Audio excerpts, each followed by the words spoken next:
Hari Om. Chapter 12, we saw Arjun ask a very interesting question.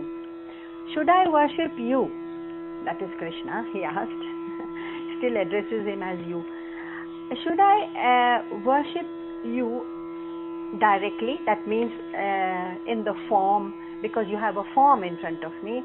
Or there are also some people who worship the formless, the entity which is avyakta, unmanifest and imperishable, aksharam.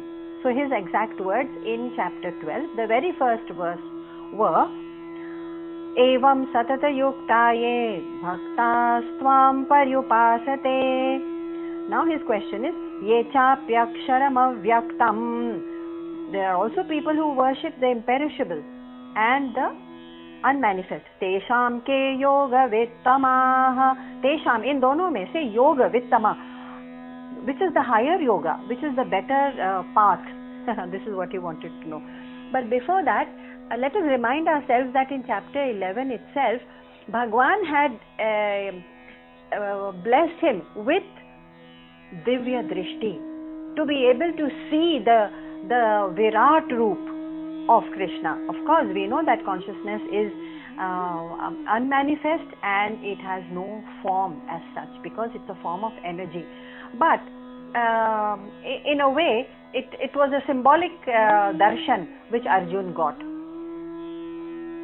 It may have been a flash of light. It has been described in the Gita as a person with arms and legs and several heads, etc. This is only a poetic way of saying that Virat Roop was actually because they've shown several heads and forms, and that consciousness itself is all pervading and it is all powerful. So this is only a kind of a caricature, a picture or an illustration of that all powerful. But we may not take it literally. I am sure we are not going to take it literally, because we are following the path of Jnana, of trying to understand the ultimate truth beyond the symbolism. But in chapter 11, when Arjun was given the Divya Drishti, what does it mean? Does it mean that there was some kind of a miracle and Arjun deserved a miracle and then he could see God? Divya Drishti may also be seen as a symbol. Symbol of what?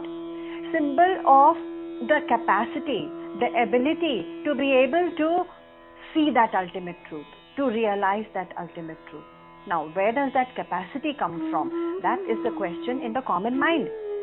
That main to an ordinary human being, how can I get that kind of Divya Drishti? Yes, it is either Bhagwan's kripa or it is our own sadhana. The whole crux of sadhana is, how can I make my mind so subtle, so clean, so chitta shuddha, that it will automatically be able to view the ultimate.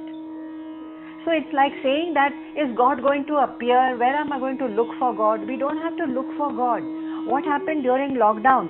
During lockdown, we saw that suddenly, before lockdown, we could not see the stars clearly. There were hills around this area where we live. The hills were not visible in the daytime. And there were distant vistas of streams and forests which we couldn't see. And suddenly during lockdown, what happened? We could see far into the distance. In fact, some people in Chandigarh could see the snow-capped peaks, and they shot the pictures and circulated them. How is it? They did nothing. It was not that God had to appear, the hills had to appear, the sky and the stars had to appear. The sky was always there. The stars were always there. The hills were just there. The only thing that was done was removal of this highly polluted smog, which actually envelops all our cities throughout the year. And you know what happens to us? We seem to think that this is normal. Because we live with it day in and day out through the years, we imagine that this is the normal sky, this is the normal quality of air. And that's the mistake we make. Just the very removal of it, and hey presto, one fine day you wake up and the sky was always there. Consciousness is always there. We don't choose to, or it doesn't choose to appear before you, and we don't choose to have it appear before us. It is always, always with us. That Chetan, that conscious. Why? We can see its evidence in everything that we do. We work, we love, we live, we perform, we have talent. This cannot be without the adhishthan of consciousness, of being Chetan. So the only thing that was done was removal of the mind's pollution, let's call it, instead of the air pollution. Now mind pollution is Chitta Shuddhi. The entire second chapter, the second part of 12th chapter, Bhagwan has said, look, if you just transform your personality and do some of these small little sadhanas in life, there will be, I promise you, there will be clarity on the horizon for you, because that will bring Chitta Shuddhi. So all that he is saying is just transform your personality to be a little more Shuddha.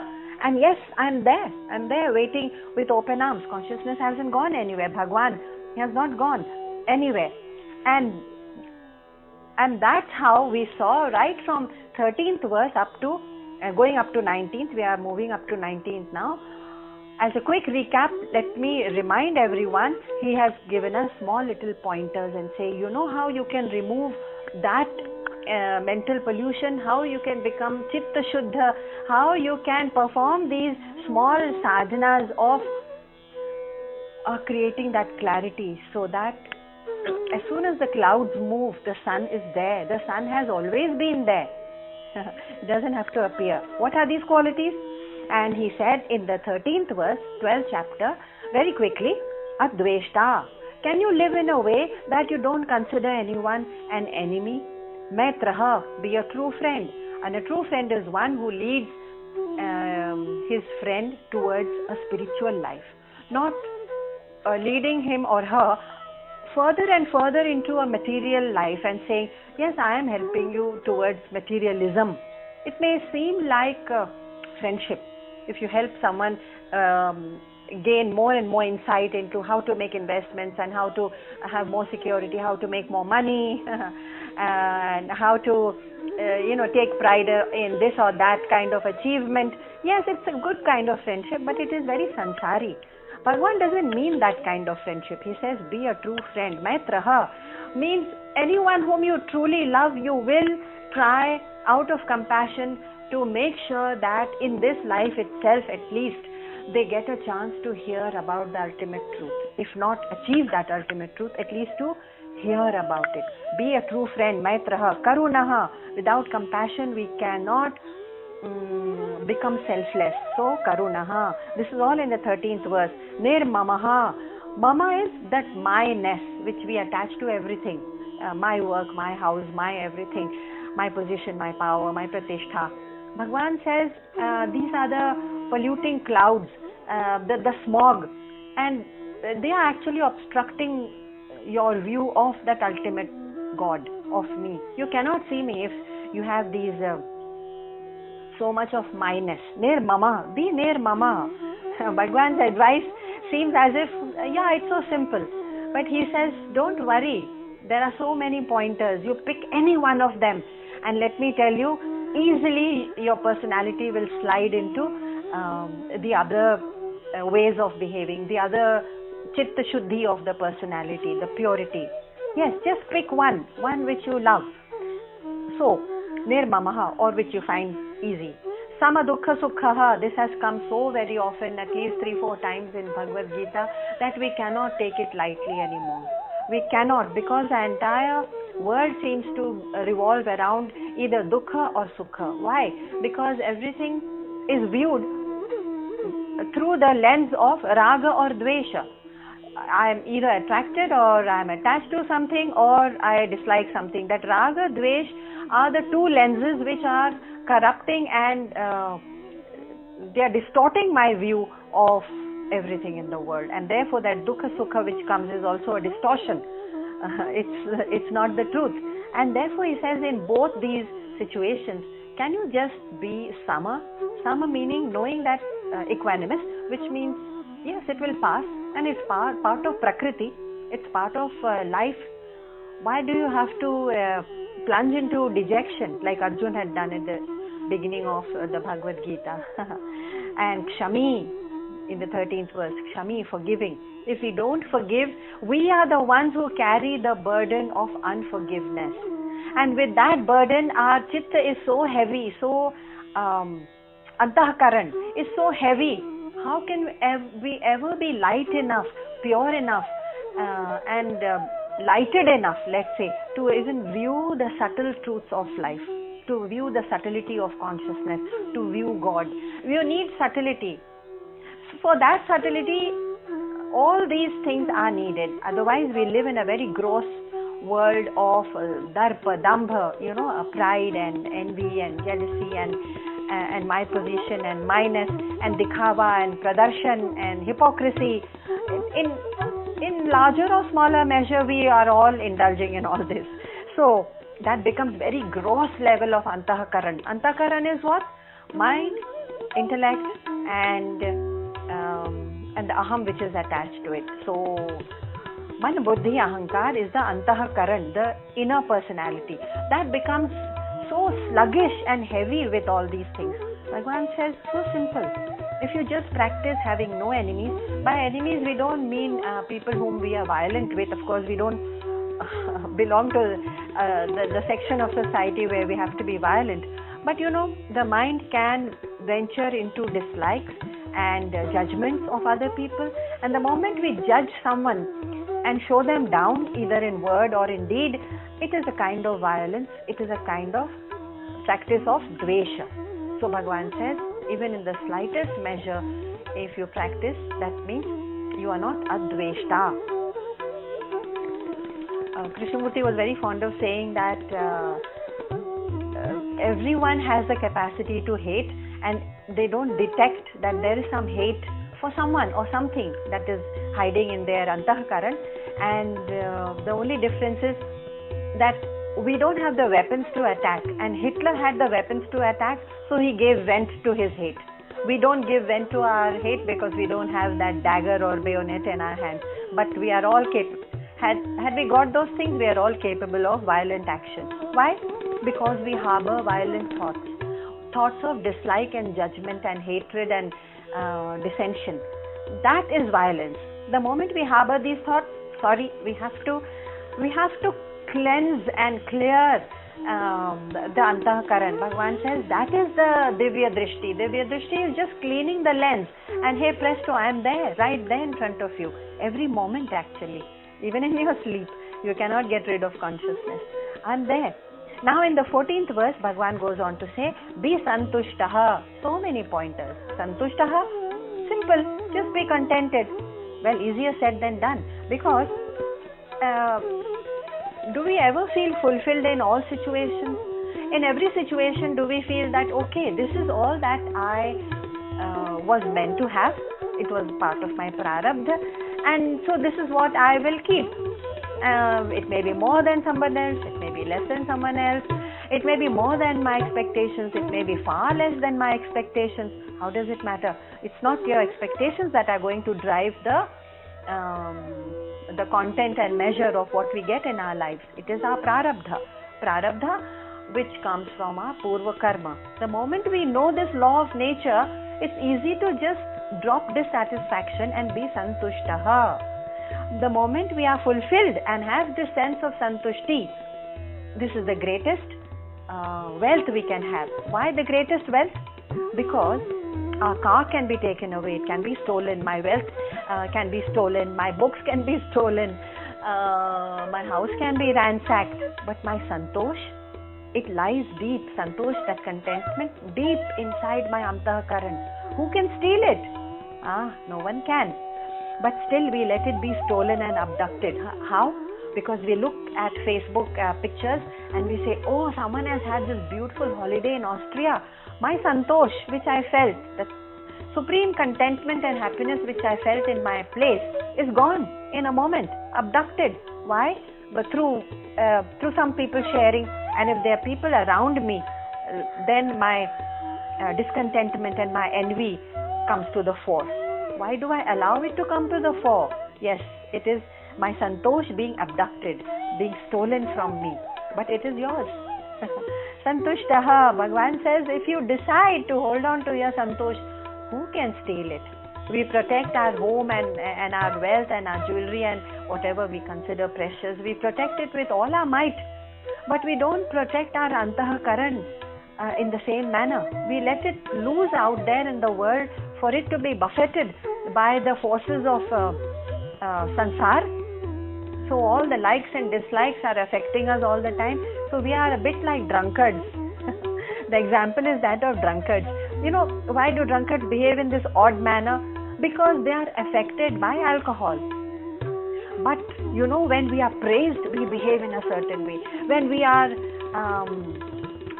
insulted, so-called, not given the kind of samman and respect that we were expecting, we behave in a different way.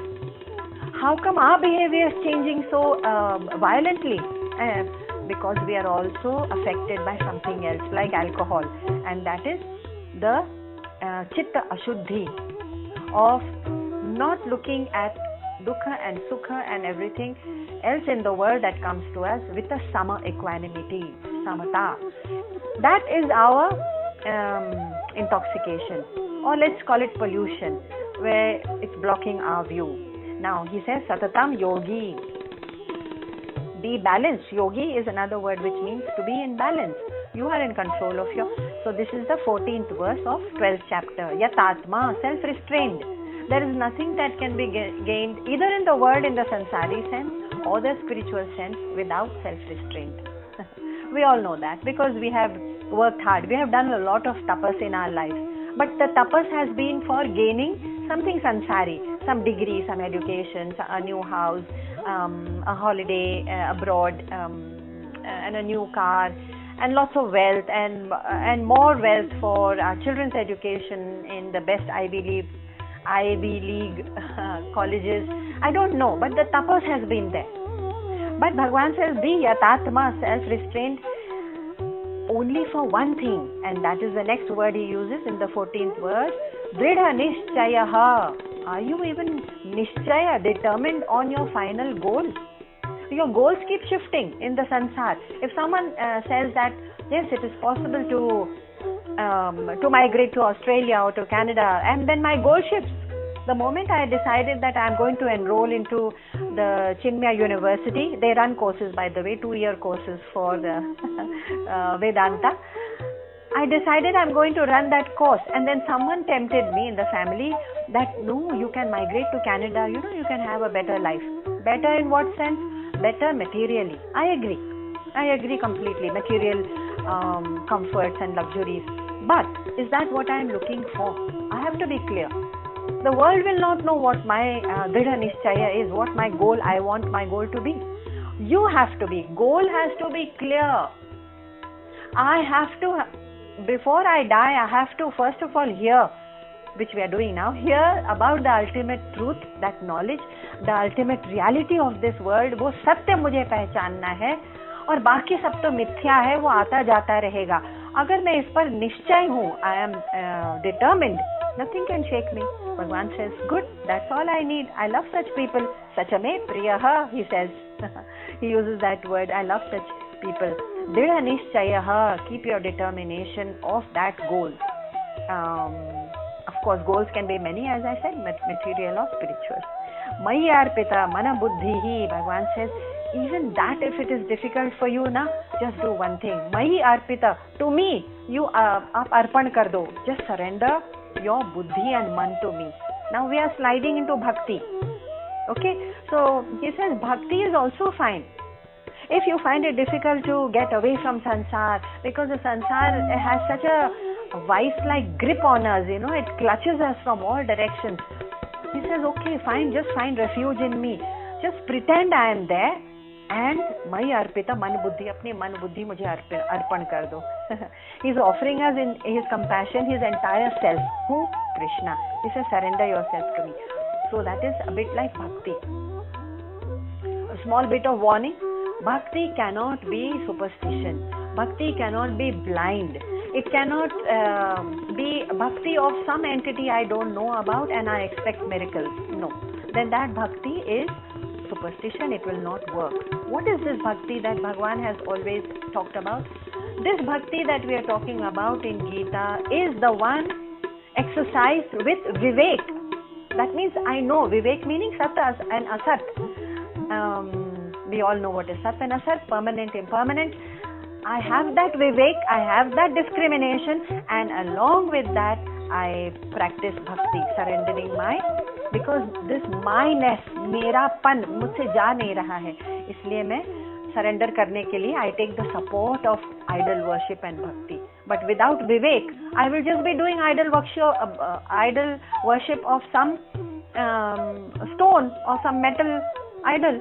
It will have no meaning at all. So bhakti also needs vivek. Don't forget, bhakti cannot be without gyan. What about gyan? When we read about gyan and we say, yes, consciousness is this, it is that powerful energy, it is all pervading, it is avyaya, you cannot destroy it. Even physics tells you that energy cannot be destroyed. It transforms itself into this form or that form. Forms change, but energy itself per se cannot be destroyed. It is the one indestructible thing that science and spirituality has found. And we function because of that spirituality. It's not even that we function, we are that energy. And that is our only true self in that atom. In every atom that pulsates, there is an energy packet. That energy packet which science is trying to find out is how is it that photons and neutrons revolve around the atom, and when they look at it closely, between the neutrons and photons there is space. How are these photons, neutrons and electrons, which are rotating around every atom and millions of atoms in our body and in the world, how are they held together at that exact distance between the atom and the electron? What is that between them? And that is energy. Ever pulsating energy, indestructible energy. Anything that we take in the world, if you take a tree, it can be destroyed and the energy of the tree goes into wood. The wood can transform into embers and then ash. What do you do with the ash? That atoms in the ash also are indestructible. It will go back to the earth. Where can you destroy energy? It transforms. Bhagwan says, even when you are doing gyan and understanding this particular logical line of thought, at the same time only logic and only tarka will not take you to that highest realization. At one point, after having gained this understanding, you still have to surrender your mind to dropping everything, as in meditation, dropping your past, dropping your future, dropping thoughts of the past and the future, and living only in that present exact moment of meditation. In the present, is there a past and a future? Is there an anxiety of what happened already? No, the present moment is empty. It's empty. Because the past has gone and the future hasn't happened yet. So in meditation, you know nothing except the present moment. That if you put your mind to the present moment, that means there is that clean slate, that exact clean slate for realizing God. Bhagavan says, I want that clean slate so I can write my name on it. Bhagavan, he will write on it. Just a manner of speaking. So in short, let's understand that if I know that there is this ever pulsating energy and I can reach it, it is my bhakti, my shraddha. Without shraddha, the gyan will become empty, very dry. And what about shraddha and bhakti? Without gyan, it will just become superstition. We need both of them. And therefore, Bhagavan, when he says, Mai arpita mana buddhi, give your mind and thought to me, he doesn't mean blind worship.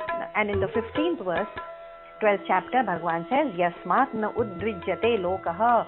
Live in such a way that no one is disturbed, that you are not disturbed by anyone in the world.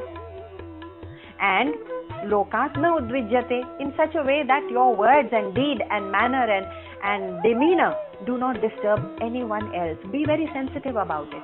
You may not mean harm, but you may be in a room where someone is disturbed by something that you are doing, or a manner in which you are seated, or whatever, someone may be uncomfortable about it, be sensitive about it and try and make sure that person's discomfort is removed, even to that extent.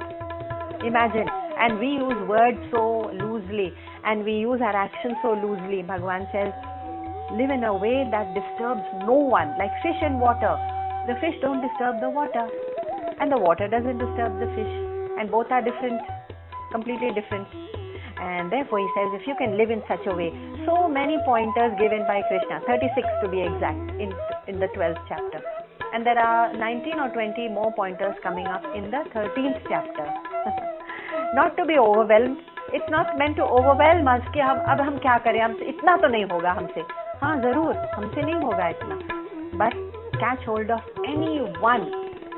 Sometimes I tell my friends, catch hold of any five of these pointers, which we are going to share, of course, in our group once again, so that we can choose our favorite 5 and then make a dridha nishchaya and say, I resolve to hang on to these 5 for the next whatever period you choose, 12 months, 3 months, according to the capacity.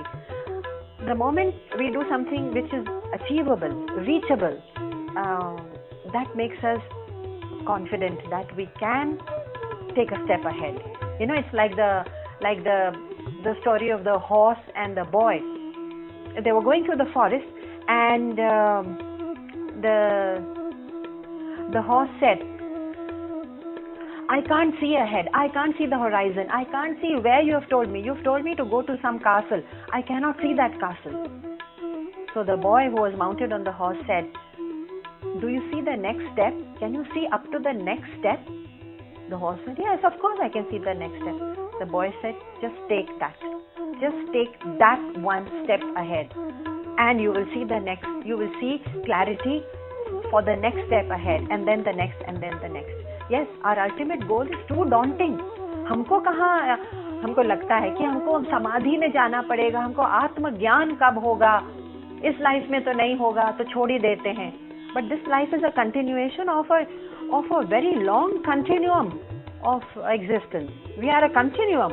We are not just this brief person with a birthday celebrated on a certain day of the year and a date of death which will be put on the plaque on the grave.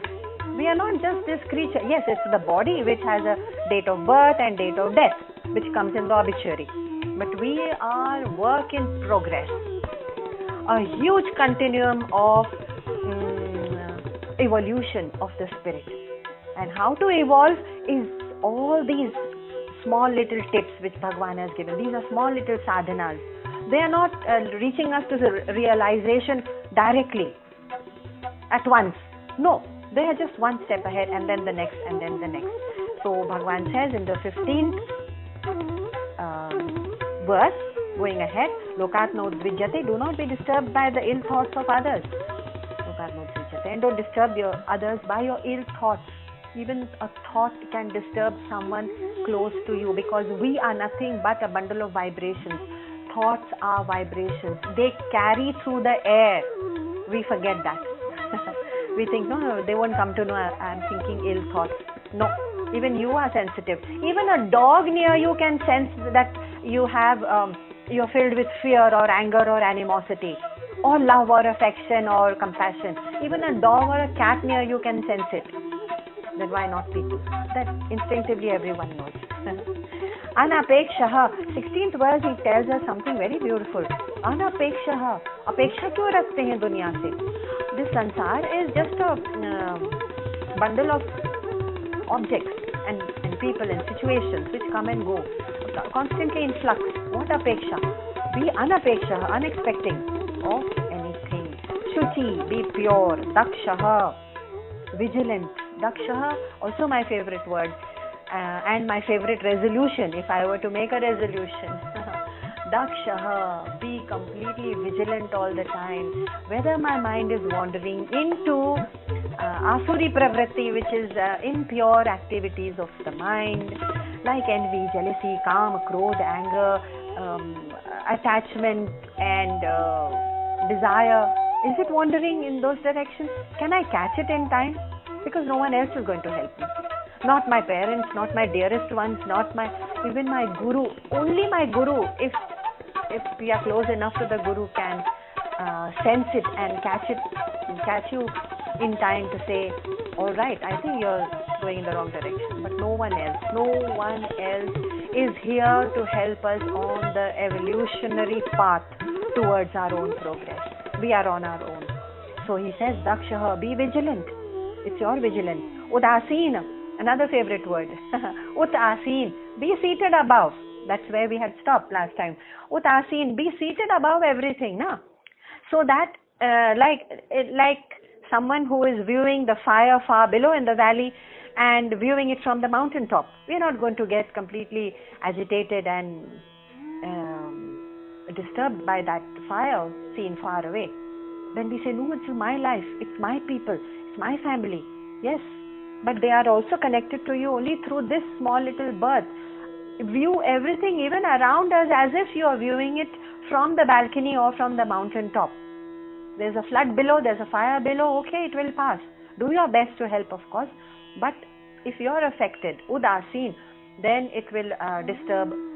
We cannot have samata. It will disturb our evolution, our own spiritual evolution. Udasin, favorite word of mine.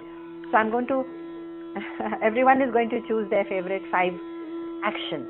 Dakshaha, udasina, gatav, yathaha, untroubled. So it is related to udasin. You can't be troubled if you are attached to things. Meaning to say, you will always be troubled if you are attached to things. The opposite of it. Sarva arambha parityagi. For your own profit, for your own aggrandizement, for your own material upliftment, do not start any new venture. Sarva arambha, startup. Arambha is startup. Parityagi, give it up. Yes, we can start up things for other people. Now, we were in verse number 17. So, chapter 12, verse number 17. Going ahead, some more injunctions for us. They are helping lights, okay? They are not dictates, and they are not like they are not like dictates which sometimes fill our minds with fear. We have to be careful about that. No, if we can't practice it, Bhagwan will still be compassionate and he will wait till we have the capacity to practice these pointers, injunctions. Number 17. Avibhaktam cha bhuteshu vibhaktamiva cha sthiram. Sthiram. Sthir is a word. Sthiram, existing. Bhuta bhrita cha tadgyeyam. Grasishnu prabhavishnu cha.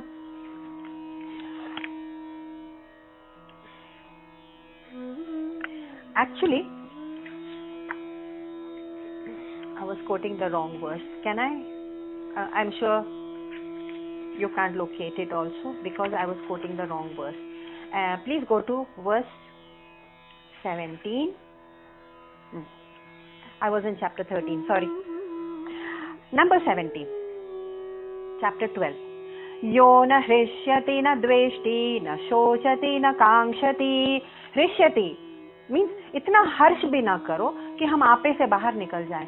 न द्वेष्टि, naturally अगर हम द्वेष करते हैं किसी से तभी हमको शोक भी होता है. न शोचति, and when we desire something and it's not forthcoming, that's when we experience shok. So Bhagavan says, na hrishyati, na dveshti, na shochati, na kankshati. In simple words, one who neither rejoices, nor hates, nor grieves, nor desires. Acha? So such a person, you mean to say that I'm going to live like a person who is completely lifeless and boring, and I look like one hopeless person to others outside?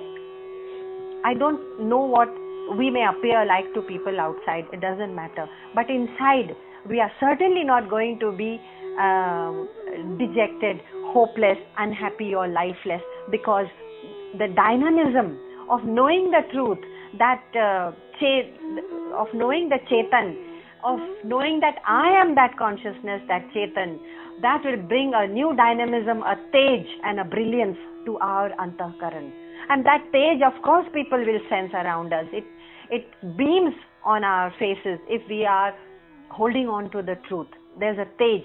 Tej again, brilliance is a very loose translation, but tej is what we will experience. How? Nahrishyati. When we don't obtain the desired result, it will naturally lead to shok. So, no, na shochati. If you don't get hooked onto rejoicing, nor hating, nor too much of grieving, nor expectation. Simple. Such a one is neither unhappy. Why? Because such a one is drawing inspiration. That inner inspiration, the source is somewhere else. You see? So ये हर्ष और द्वेष और शोक और आकांक्षा, yes, नकांक्षति, ये सब कहाँ से आ रहा है? ये सब संसार की चीजों से आ रहा है. And my source, suppose it is something else, and your source of joy, of freedom is somewhere else, then no one can touch it. So the inspiration is something beyond.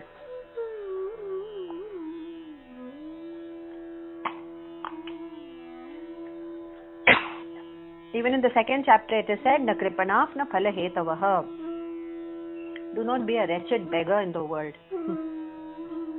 Because we have our own UBS. You remember UBS? Uninterrupted bliss supply. Instead of the uninterrupted power supply of the computer on which we are working. UBS. A word about santosh. The moment we are santushtaha, totally contented, not hankering after this or that, like the king who had everything, and when the Sufi saint said that only the most fulfilled, the completely fulfilled person will get my rose garden, my beautifully cultivated garden. The king, the irony of it is that the king appeared at the door of the Sufi saint saying, I am fully fulfilled, can you give me the garden? Can you see the irony of it? Even when we are completely fulfilled, we are standing at the door of something new that is coming up, कि और ये भी चाहिए. क्यों? बस हमारे हमको उसका advertisement दिख गया है. Somebody has publicized it. And it is within my material capacity. So why not? उसके पीछे पड़ जाओ. How much of our energy we are depleting? So the Sufi saint, of course, had to laugh at him and say, if you are fully fulfilled, what are you doing at my door, begging again for that garden which I am going to give away? We are like those people. So what about a santusht person? One who is santushtaha is aware that he is santushtaha, and he knows that that nothing in the world, at least materially, is going to shake his or her equanimity. So he is a bit like that, he or she is like that person in the middle of the afternoon when the sun is shining high and bright, someone in the room switches on the light. Are you disturbed by it? No. And then do you hanker to say, please switch on the light? No. You have no hankering, no akanksha, no इच्छा. उस time इच्छा ही नहीं होती है कि मैं एक lamp या लाइट जला लूं अपने घर में. क्यों? क्योंकि it is mid afternoon and light is streaming through in my room and in my heart. There is no desire to light the lamp. What if someone else lights the lamp? It's okay. It's their swabhava. It's their business. What if someone switches off the light in the room? No problem. I am still reveling in the light of the original sun. In the original light of the sun, we are still reveling. So the one who is reveling in the original light of consciousness is not moved by the lamp being removed and has no desire for a lamp to be lit. It's like someone shining the torch on the sun and to say, "Mujhe sun dekhna hai, jara torch le aao." How silly it sounds. Yes, but we live in that silly fashion because there seems to be no end to our desires. It's like the bottomless pit, like that story we were talking about. The fakir who came to the king's door and he said, "I defy you to fill my bowl." And the king, of course, was incensed. He said, "What? I have so much wealth, I cannot fill your little bowl, I'm going to do it. And then he kept putting all his gems and precious stones and food and grains and everything from his treasury went into that bowl, and not a sound. That bowl was a magic bowl, and it was like a bottomless pit. And the king was so shocked. He said, if you remember, he fell at the feet of the fakir and said, tell me the secret of your bowl. And the fakir said, तुमको अभी भी नहीं समझ में आया? अभी तक आप समझ नहीं पाए हैं? ये बोल जो मेरा है, ये ह्यूमन माइंड है. ह्यूमन माइंड है ये. इसमें कितना भी डालते जाओ, आप संतुष्टि होती ही नहीं. Bottomless pit. So this is what santosh, what Bhagwan is asking us to cultivate santosh. Yes, if we are not aware of it, we can cultivate it. Also he said, Shubha Shubha Parityagi. In the 17th verse, Shubha Shubha means आप न पाप करिए, न पुण्य करिए, न शुभ करिए, न अशुभ करिए. What does it mean? अभी तो उन्होंने कहा था कि in which verse? In the 5th verse, I think. In the 12th chapter, Sarva Bhuta Hite Rataha. Sarva, all, everyone's Bhuta, human beings, hit, उनके हित के लिए, उनके benefit के लिए आप रताहा, रिवेल करिए उनके काम करने के लिए. Work for the benefit of others and revel in that service. सर्वभूत हिते रताहा. खुद कृष्ण ने कहा था. फिर अभी क्यों कह रहे हैं कि न पाप करो न पुण्य करो? No. What he really means is that both pap and punya have a catch. There's a catch for both. When we do pap, why are we doing pap? Because we have mamata. ये मेरा है, ये मुझे चाहिए. That's why people fall into corruption and hoarding and accumulation of wealth. क्योंकि वो मेरापन है, mamata. Okay. आसक्ति है. Second problem, आसक्ति. I'm attached. Am I doing all this hoarding and corruption and bribery or whatever pap we do? Whatever temptations we fall into selfishly, is it all for myself? No, it is because of my attachment, my family, my community, my nation, and it is the only one I'm going to work for. My attachment is making me do pap. Why do I want to kill people on the border? Not in defense, but in offense. Because asakti, attachment. I want things for myself. And phalecha. Phalecha means whatever is to be done, I have a selfish desire to own that fruit of action. Phal is fruit of action. Uski इच्छा हम में रहती है. So pap has these three problems, right? Mamata, मेरा है. Asakti, I'm attached to these objects or people. And phal इच्छा, इसका फल मुझे मिलना चाहिए. But you know what the catch is? The catch is that punya also has the same three problems. अरे ये कैसे हुआ? ये ऐसे हुआ कि if I do sarvabhuta hite rataha, I do suppose service in the community and help people, I still have the mamata. ये मैंने किया है. और फिर मैं फेसबुक पर इस पर बहुत सारे फोटोज डालूंगी कि ये हमने इतने लोगों को खिलाया है, इतना गोल्ड डोनेट किया है और इतने लोगों को शेल्टर दिया है. ममता, मेरा है ये एक्शन. अरे तो क्या हुआ? आगे बताते हैं क्या होगा, बट पहले प्रॉब्लम समझ लें. Problem is the same with पुण्य. आसक्त, because I am attached to my action कि मैंने किया है और मैं किस लिए कर रहा हूँ? Because it is my community. मेरे धर्म के लोग हैं. मेरे कभी कभी जब हम एक्शन करते हैं तो चूज भी करते हैं कि ये मेरे धर्म का होना चाहिए. I am not talking of everyone. I'm talking in general about how punya lands us in trouble. तो ये हमारे देश के लिए होना चाहिए. मेरा देश है. क्यों हम दूसरे के लिए क्यों नहीं कर सकते? There are doctors without borders. There are soldiers without borders. There are teachers without borders. Why can't we be human beings without borders? नहीं, पर ये मेरा देश है. आसक्ति, attachment. फल इच्छा. अब मैंने पुण्य किया है ना, मैंने भगवान के लिए मंदिर में मैंने 21 लाख रुपया दिया है. I expect that temple to respect me, to give me free passage to any of their ashrams and to give me all the adar and samman and give me the best cottage available. What is this? Phal ichha, fruit of my action. That's why many people, in order to shake themselves out of this trap, they do donations incognito. बताते ही नहीं है किसी को. हाँ बस आ गया है, मेरा नाम मत डालिएगा, हाँ किसी ने दिया है मेरा नाम, कहीं पर मंदिर में नहीं लिखिएगा, आश्रम में मत लिखिएगा, और इन द हॉस्पिटल और wherever we are donating, because they know the danger of पुण्य which is done with फल इच्छा, कि मुझे भी वापस मिलना चाहिए। इंसानों से तो छोड़िए, मुझे भगवान से भी इच्छा होने लगती है, लोग भगवान, I had done this much for the temple, I better get good results for my children. I'm sure you have heard people say that. At least I have. I want good results for my children and etc. whatever. Some prosperity, ये वो सब ठीक हो जाना चाहिए. I want good health for my family members. Yes, if somebody is suffering, you may pray for them. But we cannot bribe. God is not doing business in the first place. And religion is not business in the on top of that. Okay, so coming back to Pap and Punya. What are these two traps? Pap we know is because of mamata, mera, selfishness, asakti, attachment and phal ichha, fruit of action, and that will never leave me in this life and the next. But what about the punya? The punya or the good action which I have done for the service of others, if it is done with phal ichha and asakti and mamata, will also follow me through many lifetimes. Why can't we see this as clearly as daylight?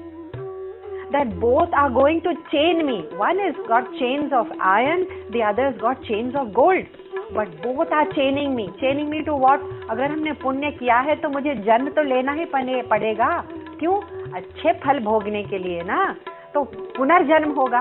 और पुनर्जन्म, why is it a punishment? Punarjanm is a punishment because there are all the same pains of janma, vyadhi, jara, mrityu, disease, death, decay, and all the pain that we have to suffer again in every birth. No matter how good our next birth, हमने अच्छा पुण्य किया है, पुण्य तो अच्छा ही होता है, अगर पुण्य किया है तो I will get the most beautiful birth, but still we will have to go through disease, decay, death and bereavement.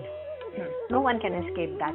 तो हमको मुक्ति काहे से चाहिए? I want mukti from this whole cycle of birth and death, and that can only come when punya is also done. पाप तो करना ही नहीं है. Punya is also done with a ghost hand, like a ghost. No one knows किसने किया. ये renovation पूरा आश्रम का किसने किया? Who donated 700 beds to that hospital and 500 oxygen cylinder? No one knows. Like a ghost. So we are, जब ghost है तो where is that punya going to attach? That punya is not going to attach to anything, क्योंकि उसमें ममता थी ही नहीं, मम था ही नहीं, अहम था ही नहीं. No aham, no attachment, कहाँ attach होगा? So now the soul is on its journey to more and more of being completely free. Sarva bhuta hite rataha. Yes, we have to do punya, but with it's like slicing jackfruit, but when your hands are soaked in coconut oil. If you soak your hands and rub coconut oil on your hands, that stickiness of jackfruit, that stickiness of sansar will not attach to me. तो हम अगर jackfruit दान में भी कर रहे हैं, I'm cutting it for feeding the poor, it पुण्य कर रहे हैं, that punya will not attach to my fingers. So cut the jackfruit of sansar. Yes, do good, donate the jackfruit, but keep your hands clean of punya and papa. And that is the whole idea of Same Priyaha. Bhagavan says, I love such people. He uses the word Priyaha, yes. And in the 18th verse of chapter 12, he says, Sama Shatrau cha mitre cha. Once again, he has come to Shatru and Mitra. Okay. Be clear that you are neither the enemy nor a friend to, don't have any close friendships which are going to destroy you. Tatha. We'll say how that happens. Tatha manapa manayoho. Why? Because we get hung on to gaining some kind of approval and some kind of comfort and security from mitra. No, that kind of dependence on mitra is not what we need. So be sama, no matter how your friends treat you, because friends, so-called friends, also may change. And जो आज बहुत मान कर रहा है, वो कल अपमान भी कर सकता है. क्यों? Because it's easy. मान अपमान is only a matter of some action. And ninda stuti means praise or blame is just a matter of speech. So we are dependent too much on the fancies and just the passing fancies and capricious behavior. Capricious means a person who is sometimes, in common language, one who blows hot and blows cold. Blowing hot and cold, कभी मान कर रहे हैं, कभी अपमान कर रहे हैं, कभी प्रेज कर रहे हैं, कभी ये सब उनके एक्शन की और उनके स्पीच की स्वभाव की परिणाम है. This is a result of their speech and their action. It is their स्वभाव. You keep clear of it and be sama. See the word sama again, the first word in the verse 18. sama शत्रो च मित्रे च तथा मानापमानयो, मान अपमान दोनों में. और शीतोष्ण सुख दुखेषु, सेकेंड लाइन, शीतोष्ण सुख दुखेषु. शीतोष्ण is physical comfort of heat and cold, which is for the body. Samasanga vivarjitah, and man apman is for the intellect, कि मेरा अपमान हो गया. And of course sukha dukkha is for the mind. It's the mind which feels sukha dukkha. Now the mind and the body and the intellect can keep clear of all these, because these are only experiences which are coming and going. And how do these experiences come? From the actions of others. How are these people who are doing actions acting out of their own स्वभाव? उनका खुद का स्वभाव ऐसा है कि वो कुछ एक्शन कर रहे हैं, and we are getting slighted. Do we have any control over their स्वभाव? Do we have any control over the other people's prarabdha? Where are they coming from? कितने जन्मों का conditioning है? What is the state of mind and state of the spiritual growth and evolution that they are coming from? We don't know. And yet we hook on our happiness to लोगों का मान, किया हुआ मान और अपमान और निंदा स्तुति, praise and blame. In fact, praise and blame, we start behaving differently. कोई blame किया, we behave differently. कोई praise किया और our whole attitude changes. It's like the drunkards who are affected by alcohol and act differently, not in control. They are not sama. We are also drunk in a way.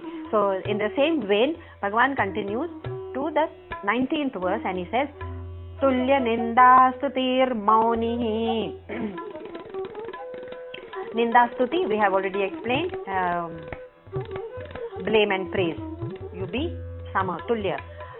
Maunihi is a new word over here. Maunihi is a person of few words. Maun jo rakhta hai, but not to be taken literally.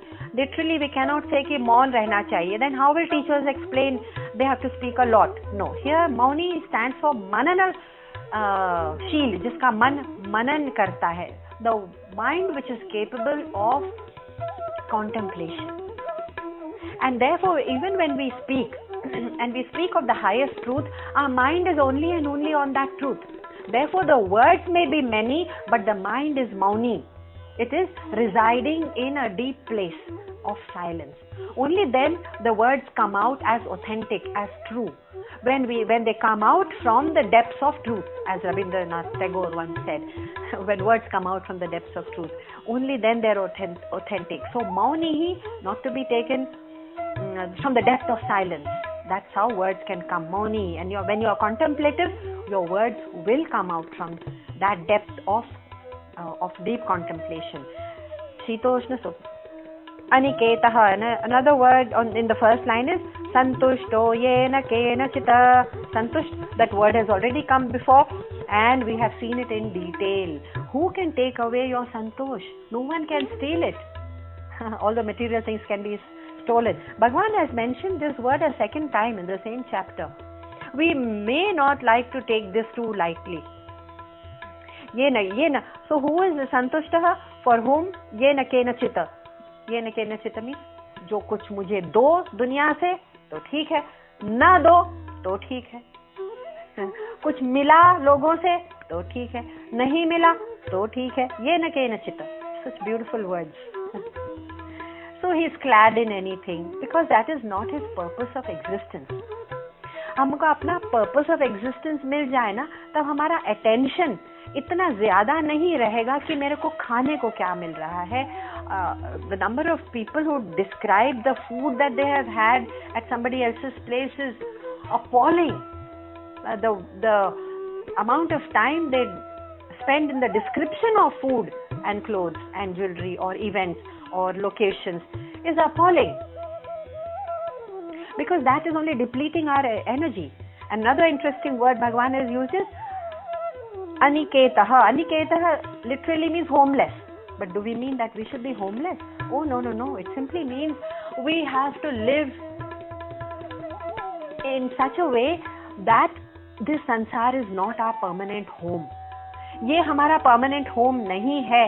इस mindset से अगर हम रहेंगे, it's not forever, then we will live a happier life and much lighter in the head. एक minute के लिए आप सोचिए, हमारे ancestral homes जो हैं, सबके पास एक ancestral property होती है, most of us.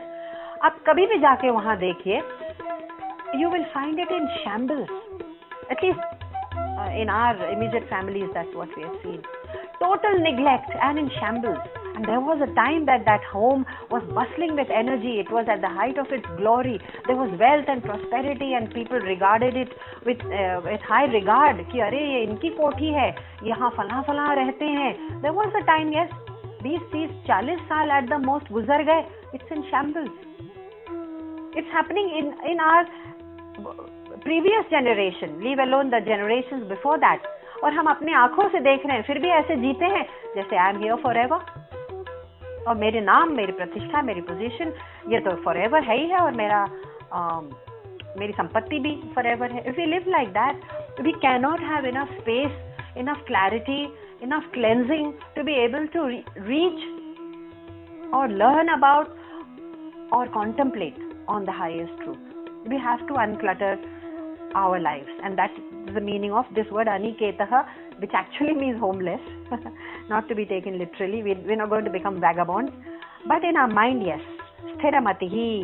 Bhagavan says such a person is sthiramatihi. Sthira is steady of mind, because his understanding is clear that only God is real and the world is unreal. Bas. So here we have understood bhakti mamena priyo naraha. Such a person, such a nar is priya to me. The word nara, I would like to dwell on here. In one of the Swamis has said that nara here means the one who is clear about his spiritual goal, who wants to reach out to the ultimate truth, who does the right kind of sadhana, that means the means to reach that truth, and keeps that tapas and effort up, is qualified to be called nara, human being, insan. वरना वो इंसान नहीं है. True. Otherwise we live like any other creature. So in short, what have we seen in chapter 12?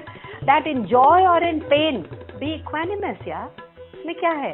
In praise or in blame, be unmoved. क्योंकि जो साधक होता है ना, जब उनको बहुत ज्यादा कोई ब्लेम करने लगता है, तो वो क्या करता है, ही बिकम सतर्क, ही बिकम्स अलर्ट कि अरे कोई इसमें कोई सत्य तो हो तो नहीं है, हो सकता है सत्य हो, उसने मेरे बारे में कुछ कहा है, कटु वचन, सम बिटर वर्ड्स, अगर उसमें कुछ सत्य हो तो ही बिकम्स कॉन्टेम्पलेटिव, सतर्क हो जाता है द साधक. And if somebody praises that person too much, he just becomes a bit embarrassed, because neither of them is he. That means only his outer personality is being praised or blamed, or his behavior at the most. So he becomes embarrassed. What about the sant, the one who is already realized, not a sadak? He is actually unmoved. He remains unmoved either in praise or in blame. And what about in happiness and in sorrow? Be unattached. This is the whole crux of chapter 12, where so many little pointers are given. But the sadhana has to be ours. The tapas has to be ours. That effort and resolution and dridha nischaya is the effort required of Arjuna.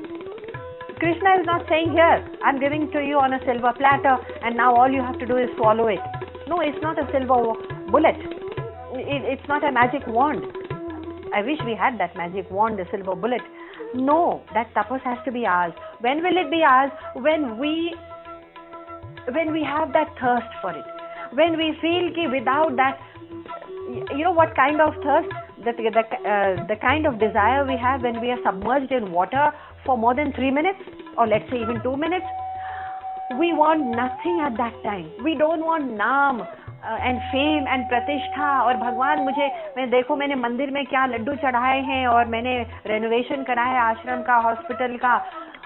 At that time, 2 minutes under water, I want nothing but oxygen.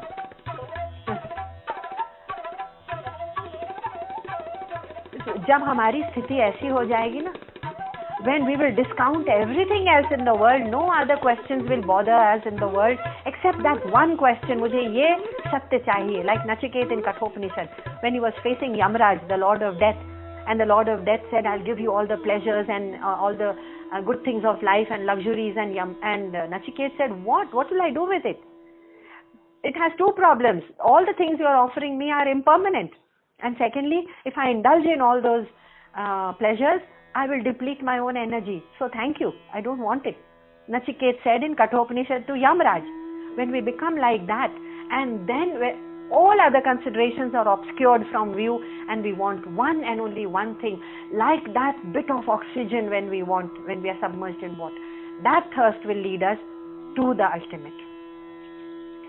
Having said that, Bhagavan says, I'm not done yet. Bhagavan Krishna says, I'm not done. No, chapter 13, I'm going to come up with 20 more such sadhanas for you, so that you stick to the path and you continue. We'll close with the 20th verse. Ye tu dharmyamritamidam yathoktam paryupasate shraddhadhana mat paramaha bhaktaste tiva me priyaha. Such are the people who follow. Krishna is saying, those people who follow this immortal path. I have shown you, Krishna says, that immortal law of life, the dharma. That one, if you follow, and follow it with Shraddha. Shraddha meaning, yes, this is what will lead me to my own freedom and my own moksha. When you have that belief is called Shraddha.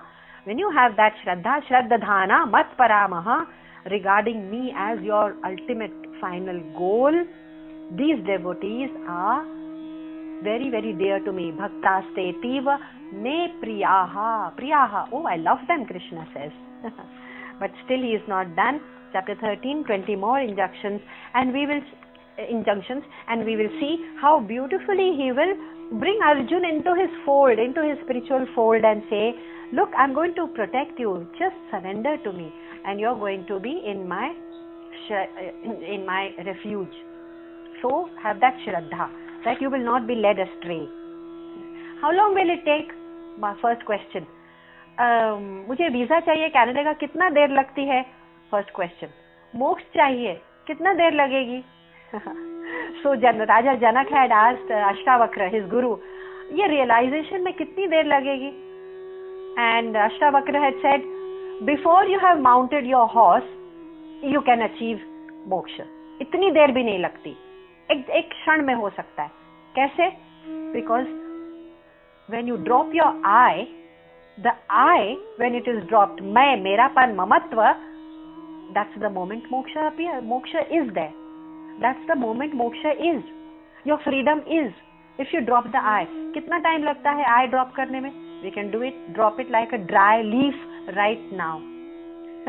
So it's not something in the future, it's right now. The experience of moksha, drop the I, Ashtavakra said to Raja Janak. So having completed chapter 12, I'll just say the final. Tatsaditi Srimad Bhagavad Gita Su Upanishatsu Brahma Vidyayam Yoga Shastre Shri Krishna Arjuna Samvade Bhakti Yogo Namaha Dvadashodhyayah. Hari Om.